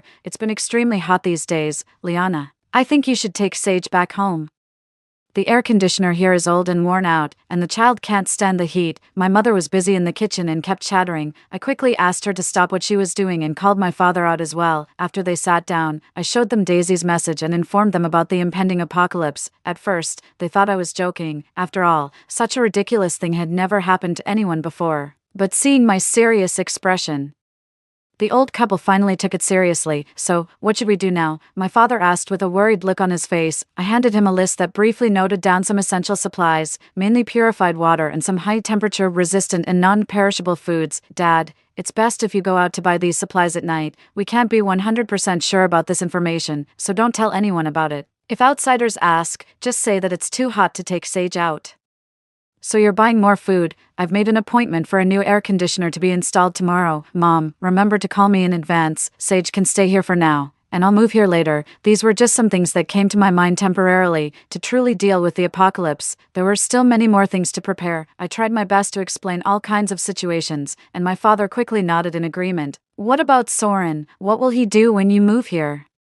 My mother suddenly mentioned Soren. I glanced at my daughter to make sure she couldn't hear us, and then I confessed that Soren had cheated on me. As soon as my father heard this, he slapped the table and shouted angrily, "This bastard, what did he promise us back then?" My mother was also very angry. Then why are you still going back? Just let him fend for himself. I had thought about that, but although Soren had cheated, his attitude towards our daughter was still unclear. What if he had the intention of fighting for the custody of our daughter? Then things would become very troublesome. So, before I could settle my daughter and ensure everything was foolproof, I couldn't let him notice anything unusual. After soothing my parents, I got in the car and prepared to go home. When I came in the morning, the heat was still bearable, but now, it was the hottest time of the day. As soon as I stepped out of the unit door, a wave of intense heat hit me, and my skin almost immediately turned red. On the way back, a large section of the concrete road had cracked and burst. I had to take a detour to get home. 03. When I entered the house, I found that Soren wasn't at work, and my in-laws were also there. As soon as Soren saw me, he came up and complained, "Honey, you drove the car away. How am I supposed to go to work now?" I ignored him and continued to change my shoes without looking up. "The car isn't yours alone. I can drive it if I want to." My tone was unfriendly, and Soren was taken aback for a moment. Just as he was about to say something, my mother-in-law interrupted. "How can you talk like that? Soren is the boss. Driving is important for his image. You're just a lowly employee. What are you showing off for? From now on, don't even think about touching this car." She had always been unreasonable. In the past, for Soren's sake, I didn't want to argue with her. But now, I had nothing to hold back. I bought this car. I can drive it whenever I want. It's none of your business to comment here. Soren did run a company, but ever since he started his business, he had lost more money than he had earned. The house and car at home were basically purchased by me. She still thought her son was a big shot. My words once again touched Soren's fragile self-esteem, and his face darkened. "Is this how you talk to your elders? Do you have any manners?" Could a person with good manners deal with his overbearing and shrewish mother? I retorted without mercy. "If you don't like the way I talk, then don't let her come here. It's so hot. My parents couldn't stay in their hometown at all. What's wrong with me bringing them here to take care of them for a few days?" I looked at him suspiciously. Since when had Soren become so filial, although he was always good at pretending? After being married to him for so long, I knew his true nature well. He might say nice things, but in fact, he was extremely annoyed with his mother. It was obvious that a simple air conditioner could solve the problem. Why did he go to so much trouble to bring his parents here and cause trouble for himself? I didn't believe he was being so kind-hearted. Soren was still making excuses when my in-laws couldn't sit still any longer. My father-in-law gave Soren a meaningful look. "All right, she'll have to know about this sooner or later. There's no way to hide it. Just tell your wife the truth directly." "That's right. She really thinks our family can't function without her," my mother-in-law chimed in, not forgetting to belittle me with her words. Soren looked at me hesitantly and couldn't bring himself to speak. Seeing this, my father-in-law slapped him hard on the back and spoke on his behalf. "Soren has someone else outside. She's pregnant. You should make way quickly. Get the divorce settled before the child is born." Soren lowered his head and acquiesced to what his father had said. I gritted my teeth and stared hatefully at this family of three, wondering how they could say such shameless things with such a calm conscience. Soren, are you still human? I clenched my fists tightly, afraid that I might not be able to hold back from going up and tearing his face apart. I'm sorry, Liana, she's carrying my child. I can't let the child be born without a father. Although there was still a hint of guilt on Soren's face, the words he said were completely heartless. I could no longer suppress the anger in my heart and raised my hand to slap him hard. How can you say such a thing? Isn't Sage your child? Soren's face instantly turned red. My mother-in-law suddenly pushed me away and stroked his face with a look of heartache. How dare you hit him, after being married for 7 years? You only gave our family a useless daughter. My son should have kicked you out long ago. I'm warning you, Felicity is carrying a boy. If you know what's good for you, get out of here by yourself. Now I understood why my father-in-law and mother-in-law were so arrogant. It was because they finally had the grandson they had always dreamed of. Their obsession was so deep. I wondered if there was really a family fortune or title to inherit. Soren, you said that having only Sage in our life was enough for you. And you never cared whether it was a boy or a girl. Our family has had only one son in each generation for 3 generations. I can't let the family line end with me. I looked at Soren's hypocritical appearance, and memories in my mind kept flashing back. How could such a futile and ignorant man pretend for so many years with a clear conscience? I no longer had any hope for him and showed my bottom line. Divorce is okay. Since you cheated first, you must leave the house with nothing. Absolutely not. Almost as soon as I finished speaking, Soren refused. My mother-in-law was even more insistent. Why, we paid the down payment for the house. What a ridiculous dream you have. That small down payment was nothing compared to the full payment. How could she have the nerve to mention it? Either you leave the house with nothing, or we won't get a divorce. Your grandson will be an illegitimate child who can never see the light of day for the rest of his life. After saying that, I turned around and went back to my room, ignoring the curses of my mother-in-law behind me. 04. After closing the door and calming myself down, I started to prepare the necessary supplies. I didn't know how long this heat wave would last, and it would be very troublesome to rely only on my parents and me driving around to buy things. I directly contacted a wholesale market and asked them to deliver the goods to my home. I racked my brains and browsed through various materials on the internet. Finally, I made a list and sent it over. Most of the food items were storable dry goods and vegetables, such as 200 gin of flour, 200 gin of rice, 200 gin of millet, 50 gin of potatoes, 50 gin of radishes, 100 gin of dried green vegetables, as well as 100 boxes of instant noodles, various self-heating hot pots, and compressed biscuits. As long as they had the items available, I basically ordered at least 100 portions of each. More importantly, for water, I directly purchased 500 barrels of mineral water and 100 boxes of various energy-boosting drinks. Sage was still young, unlike adults who just needed to be full. Her nutrition also needed to be ensured, so I added 100 gin of beef and mutton, 200 cans of various types of meat, and 100 each of chickens, ducks, and geese. Considering the storage of these supplies, I ordered 2 large freezers. At that time, I would throw out all the useless furniture in my parents' house and use the living room to store the supplies. Cooling couldn't be achieved without electricity. My father had experience in this regard. I sent him a message and quickly received a reply. He managed to get connections to buy a diesel generator and also purchase solar panels, planning to install them himself. Then I bought a batch of medicines and various cleaning and toiletries. It was already dark by the time I finally finished everything, and I fell asleep in a daze. When I opened my eyes again, I was woken up by the noisy voices in the living room. When I went out to take a look, besides my in-laws, there was an unfamiliar woman in the living room. There was a pile of fruits in front of her. Usually, my mother-in-law would always find fault when I bought these fruits, but now she was being surprisingly generous. Felicity, get more nutrition. The baby will be healthier in the future. She gently stroked the woman's belly and earnestly advised her. I immediately understood. This woman was Soren's mistress. I never expected them to be so heartless. Soren and I hadn't divorced yet, and they actually brought the mistress into our house. A surge of anger welled up inside me. I directly rushed over and overturned the fruits on the table, shouting at them. Who allowed you to bring someone in here casually? Get out of here right now. The woman seemed to be extremely frightened by me. She shrank back towards my mother-in-law and called her mom in a low voice. She wasn't even married to Soren yet, but she was calling so affectionately. The more I heard it, the more disgusted I felt. I trembled with anger and grabbed her, dragging her towards the door. My mother-in-law was like a mother hen protecting her chicks. shielding the woman behind her. "You little bitch. How dare you touch my grandson? I'll fight you to the death. This is my son's house. I can let whoever I want in." I didn't pay much attention to her old age. I pushed her away and pulled the woman towards the door. Suddenly, the woman's crying and my mother-in-law's scolding mixed together, and the scene became completely chaotic. My father-in-law took the opportunity to call Soren, and he quickly rushed back home. After Soren entered the door, he directly pulled me away. He stood in front of me, seemingly protecting the woman behind him. "Juliana, have you had enough?" There was anger on his face, and his tone was cold and stern. He was blaming me for another woman. The anger in my chest was boiling over. I was so angry that my whole body was shaking. "Soren, we're not divorced yet. Do you still have any sense of shame?" By now, our relationship had completely broken down.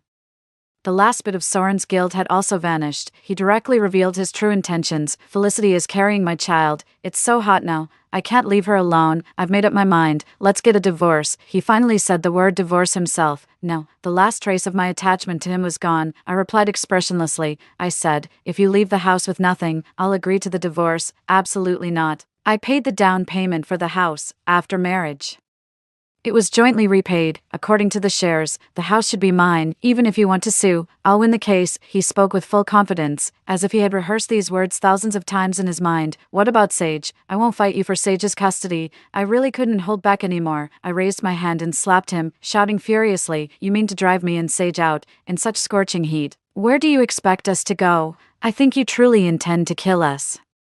My eyebrows twitched. The more I thought about it, the more terrified I became. I suddenly realized that I had been blinded by anger. At this moment, my parents and daughter were anxiously waiting for me to make arrangements, yet I was only tangled with Soren. The top priority was to find a place to stay. I had only focused on buying supplies. My parents' small house simply couldn't accommodate so many things. Moreover, people's hearts were unpredictable in the face of a major disaster.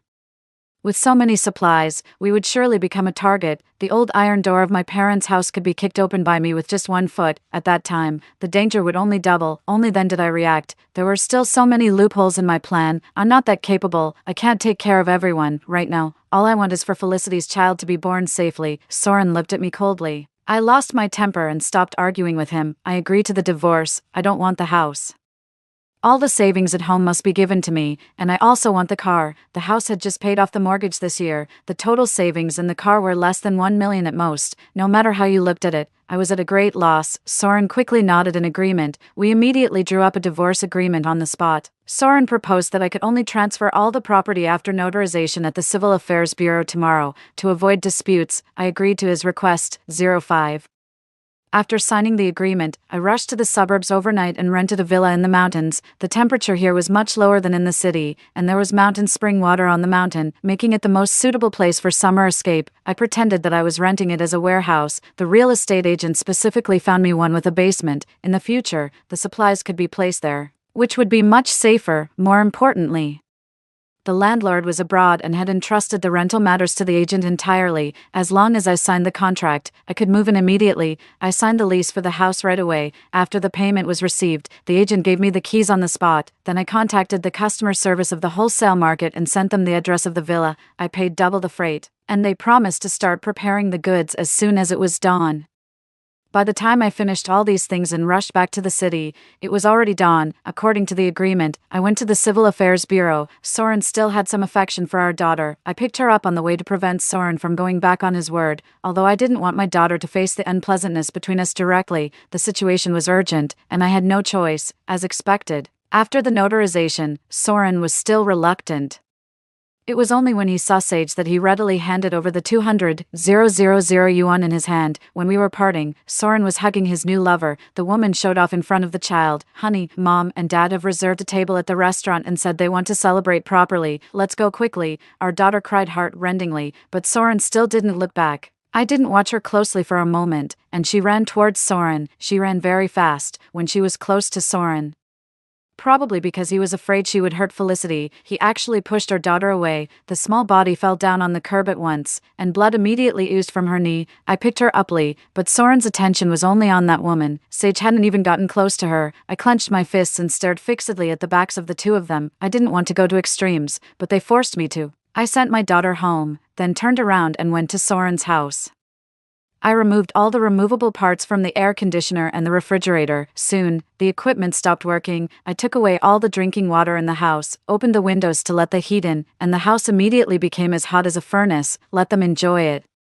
I went home in a hurry, picked up my parents, and rushed to the villa. They felt sorry for me because they knew I hadn't slept all night. My father offered to drive and let me catch up on my sleep. I fell asleep feeling at ease. When I woke up, my father had driven the car to the building materials market and bought various materials such as stones, concrete, and steel bars. He said that people's hearts were unpredictable, and we had to ensure our safety. In addition, my father also bought a lot of flame retardant and heat insulating materials. He also bought a lot of daily necessities such as wires, faucets, water pipes, various small items, and maintenance tools. I had no knowledge of these things and didn't know how to use them at all. Fortunately, with my father around, I felt much more at ease. My father's words reminded me. I immediately placed an order online for several stun guns and self-defense devices and asked them to be delivered to our home immediately. When we arrived at the villa, the things I ordered had already arrived. The workers were unloading the goods. I didn't dare to reveal the basement, so I only asked them to put the things in the yard. The delivery man asked curiously, "Miss, you've got so many things. When will you be able to sell them all? Aren't you afraid they'll expire?" I had to make up an excuse. I'm a live streamer selling goods. These things will be shipped out tomorrow. You young people are really amazing. Unlike us, we can only do manual labor. The man was sweating profusely from the heat, but he still smiled and gave me a thumbs up. I felt really sorry for him. After the unloading was done, I gave him triple the handling fee and some extra tips. The man kept refusing, but I insisted that he take it. "Brother, it's really hot now.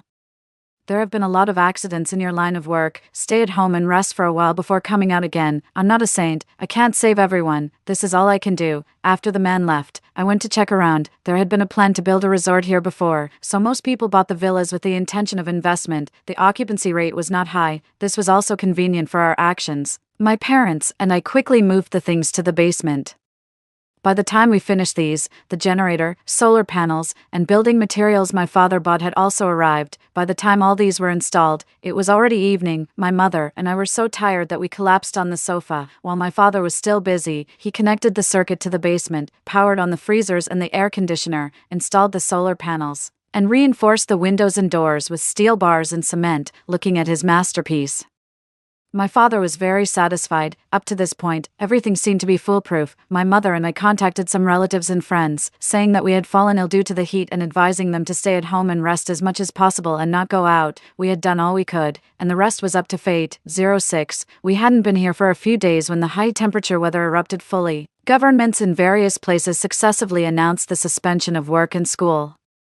In many places, the roads had burst, and the entire urban traffic was paralyzed. Fortunately, the water and electricity systems were still operating normally. People stayed at home and could still hold on for the time being. Our family stayed in the basement. My father was chopping stuffing and pickling pickles, since the capacity of the freezer was limited. My mother was also busy sorting out the things for fear that they would go bad. At this time, my phone received a message reminding me to update the system. Then I remembered that we had installed a monitor at home for Sage's sake. I had done so much. How could I not see for myself what would happen to Soren's family? I couldn't wait to open the monitor and found that all 4 members of Soren's family were in the living room. Felicity was lying on the sofa, with a basin of ice beside her. My mother-in-law was fanning by hand, directing all the cool air towards Felicity, while she herself was sweating profusely. Even so, Felicity was still not satisfied and complained to Soren. "Soren, have you found someone to fix the air conditioner yet? I'm almost dying of heat. You can't even get the air conditioner fixed. What's the use of being with you?" These words made Soren angry, and he retorted, "Can you stop complaining? They have a lot of orders. What can I do? Besides, is it really that hot? Why can we all tolerate it, but you can't?" Felicity was immediately unhappy when she heard this. She covered her face and started crying. "What did you promise me before? You said you would take good care of me and the baby when you brought me here. No, I just want to use the air conditioner, and you're not willing. I'm carrying your son. If it really doesn't work, I'll abort the baby." These words hit my mother-in-law's heart. She quickly comforted Felicity. "Don't abort the baby, Felicity. Soren is just in a hurry. Calm down. It's not good for the baby." Then she turned to Soren and ordered, "If there's no air conditioner, go borrow some ice from the neighbors again. Hurry up." Soren had to call the neighbor. I don't know how many times this was the time to borrow things. The other side simply and straightforwardly refused. "Brother Wine, my wife is pregnant. Please be accommodating." Soren pleaded humbly. "It's not that I don't want to help. Our refrigerator is not big either. Every time I freeze a basin of ice for you, the things in my house are going bad. There's really no way. The neighbor's reply was full of helplessness. Soren had to give up. Suddenly, my mother-in-law snatched the phone. Who are you fooling? If there's no space in the freezer, you can put it in the refrigerator. Do you think we're stupid and trying to deceive us? My mother-in-law had always been unreasonable. Her words made the neighbor very angry. How can you talk like that?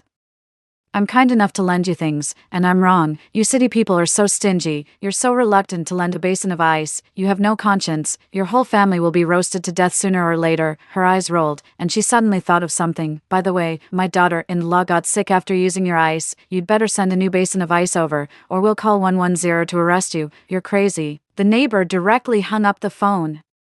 My mother-in-law held the phone triumphantly. Don't worry, they don't dare not to come. Unfortunately, she miscalculated. Not only did they dare not come, but they also sent the call recording to the homeowners group. Now Soren became famous. Everyone in the group started to criticize him and said that they would never send anything to his house. Soren cared about his face and left the group on his own. Looking at the chat records in the group, I felt a sense of pleasure in my heart. Soren's mother was really something. She didn't leave any leeway for this family at all. 07. The temperature in the city was getting higher and higher. Many people moved to the suburbs. In just a few days, the surrounding villas were all occupied. It was not convenient to go shopping here, so the neighbors had to borrow some supplies from each other to avoid attracting attention. We also joined the ranks of borrowing things, however. Whenever someone lent something to us, we would return it double. Over time, everyone thought we were just here to escape the heat, and no one became suspicious. The weather in the city had reached a level that humans could no longer tolerate. People tried artificial rainfall, but it was just a drop in the bucket. Under the high-temperature disaster, the death toll was rising sharply. The government dispatched the armed police to maintain order and strictly restricted residents from going out. Everyone could only live on the supplies distributed by the government at home, and for a while, people were in a state of panic. Fortunately, because of Daisy's early warning, I had a small haven in this chaos. I tried to contact Daisy, but I never received a reply. At this time, Soren took the initiative to call me for a video. After I answered, his embarrassed face appeared on the screen. His hair was messy and stuck to his forehead, and his clothes were soaked with sweat. When my daughter heard his voice, she rushed over excitedly. Dad, I miss you so much. When will you come to see me? My daughter had completely forgotten about the injury she suffered last time. Soren's face was very unnatural. After a long time, he replied in a low voice, Dad misses you too. Where are you now? We're in a super big villa. Mom bought me a lot of delicious food. I was afraid that my daughter would reveal the fact that we had stocked up on supplies. So I quickly interrupted. What do you want to talk about? My tone was cold and tough. Soren was obviously at a loss and stammered. I just want to see if you and the daughter are doing well. Liana, have you moved? My mother is sick, so we found a place to recuperate. You've seen that Sage is fine. Don't bother us if there's nothing important. I sent my daughter away and mercilessly issued an expulsion order. Suddenly, Soren's emotions broke down. He lowered his head, and tears streamed down his face like a broken string of beads. Liana, I'm sorry. I shouldn't have betrayed you. These days, I've been really suffering. Give me an address. Let me come and take care of you. Okay. I looked at his crying face and felt no emotion in my heart. Stop pretending. Soren, what kind of face did you show when you drove us out? Just stay with your son and don't disgust me. After hanging up the phone, I directly blocked all his contact information. Soren was so broken-hearted. Something must have happened again. I couldn't help but want to see the good play. I opened the monitor and sure enough, I found that their family was in a big mess. Felicity, taking advantage of her pregnancy, had monopolized the supplies distributed by the government. Soren and his father objected, but were stopped by my mother-in-law's tricks of crying, making a scene, and threatening to commit suicide. In her heart, her grandson was more important than anything else, so, after a chaotic negotiation, Soren, his father, and his mother shared one share of the supplies, while Felicity had 3 shares. Although I really hated this mistress, I had to admit that her actions made me very happy. Soren's father was overbearing and dictatorial, and his mother was unreasonable. I had endured so much anger from them. It seemed that only a more ruthless person could deal with them. 08, while Soren's side was in chaos. I also faced a new problem. This place was too remote, and the infrastructure was not perfect. After a few days, both water and electricity were cut off. My father's generator and solar panels finally came in handy. Although it was not as good as the municipal power supply, it was enough for our family of 4. We didn't know when the temperature would drop. The 2 large freezers at home were still running, so we didn't dare to be too extravagant. Usually, We tried not to turn on the air conditioner, although adults could endure it. Children had a higher body temperature. Not turning on the air conditioner was really suffering for them. My daughter's face was flushed red from the heat, but she never cried or fussed. Her sensible appearance made my mother burst into tears. Seeing this, my father built a small hut for her with waste wooden boards and put a small basin of ice in it. Only then did the little girl feel better. The lack of water and electricity was not the most terrifying thing. The terrifying thing was that as the supplies became scarce, there were cases of theft and even robbery of supplies in the community. To avoid accidents, my father sealed the original door of the basement with cement, moved some furniture and placed it on top, and opened a small door under the kitchen cabinet. Among these villas, only a few had basements. When the thieves came, they couldn't find the door of the basement. And without thinking too much, they took the things we put in the kitchen and ran away. Later, several more groups of people came. My father and I picked up axes and stun guns and confronted them directly. Seeing that we were not easy to mess with and there were not many supplies in our house, they left in disgrace. Only then did I feel relieved. When I opened the monitor of Soren's place again, I couldn't believe my eyes. Soren and his parents were sitting at the dining table, dividing the meager supplies, while Felicity was tied up in the corner with a rope, and her mouth was stuffed with a rag. She looked at the three of them resentfully, and there were continuous whimpers in her mouth. My father-in-law finished eating first, walked up to Felicity, kicked her, and then went to the sofa to close his eyes and rest. What was going on? This woman was carrying the precious grandson. Wasn't she supposed to be extremely precious? My father-in-law used all his strength in that kick, causing Felicity to let out a heart-rending scream and roll on the ground. My mother-in-law yanked her up and slapped her twice in the face, viciously saying, "You little slut, you've been lying to us for so many days. If it wasn't for the fact that we wanted to get more supplies through you, I would have thrown you off the building long ago." The more she spoke, the angrier she got. She grabbed Felicity's hair and smashed her head against the wall until it was bloody and bruised before she finally stopped. From her constant curses, I finally understood the whole story. It turned out that Felicity wasn't actually pregnant. A few days ago, she secretly changed her sanitary napkin and was caught red-handed by my mother-in-law. My mother-in-law had given most of the supplies to Felicity because of the so-called grandson. After enduring hunger and heat for so many days, she went crazy when she found out she was being deceived. My mother-in-law was so angry that her face was red and her neck was thick, but I just wanted to clap my hands in front of the screen and cheer. This old woman was so obsessed with having a grandson. On Sage's last birthday, she had heard some secret recipe that said feeding a special medicine to the firstborn would ensure a son for the second child. She sent me away and secretly tried to feed Sage the medicine. Fortunately, the medicine was extremely bitter, and Sage cried and refused to drink it. In the end, she knocked the bowl and escaped the disaster. In the evening, Sage kept murmuring that Grandma made her drink a very bitter soup. I found the medicine dregs in the kitchen. When I confronted my mother-in-law face to face, she was still arrogant and scolded me for being useless, saying that I couldn't give birth to a son.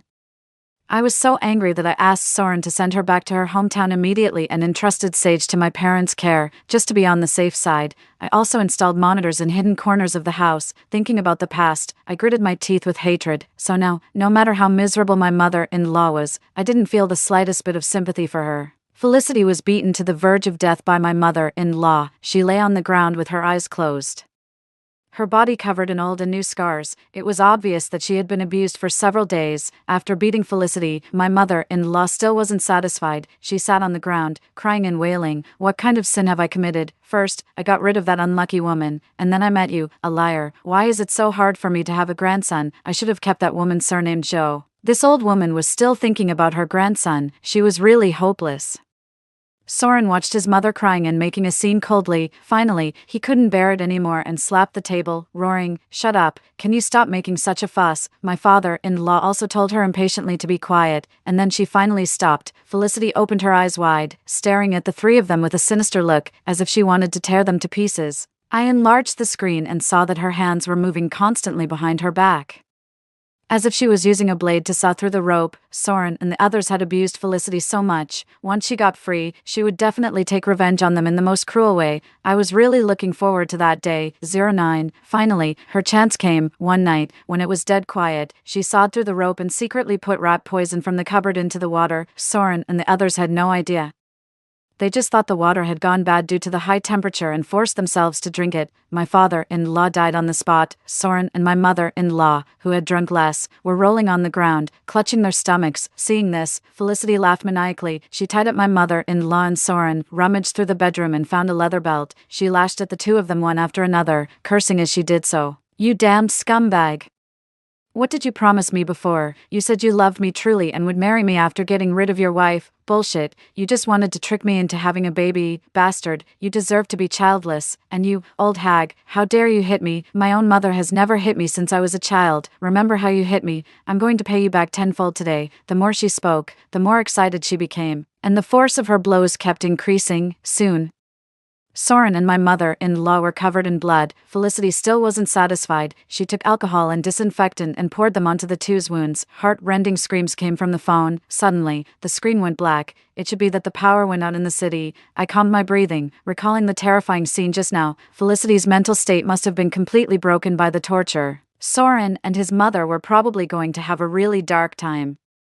I couldn't pay attention to Soren and the other situation anymore. I could only pass the time by browsing my phone every day. On the web page, the number of deaths kept increasing. The outside temperature had reached a level where ordinary people couldn't move around. Only firefighters and police officers, relying on special equipment, were active on the front lines of disaster relief. I couldn't do much, so I could only pray for their safety. Soon, the signal was also cut off, and I couldn't receive any news from the outside world. I could only quietly wait for this high-temperature disaster to end. Our family of 3 completely moved into the basement. To soothe our emotions, my mother tried various ways to cook different meals. My father also made a lot of small gadgets for my daughter. We leaned on each other, and no matter how difficult things were, we could get through them. 3 months later, a heavy rain finally came. It rained continuously for 3 days, and the temperature in the whole city dropped. Although it was still the temperature of midsummer, people could finally move around outdoors. When I walked out of the basement, the dazzling sunlight made it hard for me to open my eyes. I took a while to adapt before I could see the scenery outside. The flowers and plants in the yard had long since withered, and the ground was cracked with seam after seam. Everything had lost its vitality, but people were cheering and celebrating their new life. 10.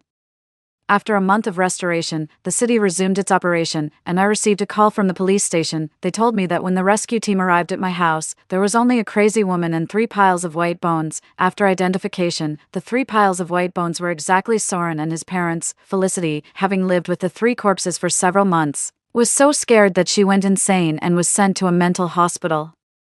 Soren and I hadn't received the divorce certificate yet. Nominally, we were still husband and wife, so it was up to me to handle the aftermath. I entrusted all these matters to the funeral home and didn't inquire about them anymore. Subsequently, I sold the house at home. After finding the real estate agent, I renewed the lease of the villa for a few more months. I called in a decoration team and reinforced the house inside and out. My parents wanted to move the things in the basement upstairs, but I stopped them. Mom and Dad, I think we still need to stock up on some more things. A few days ago, Daisy sent a picture that was hard to understand, and then there was no more news. I hoped that everything I did wasn't a waste of effort.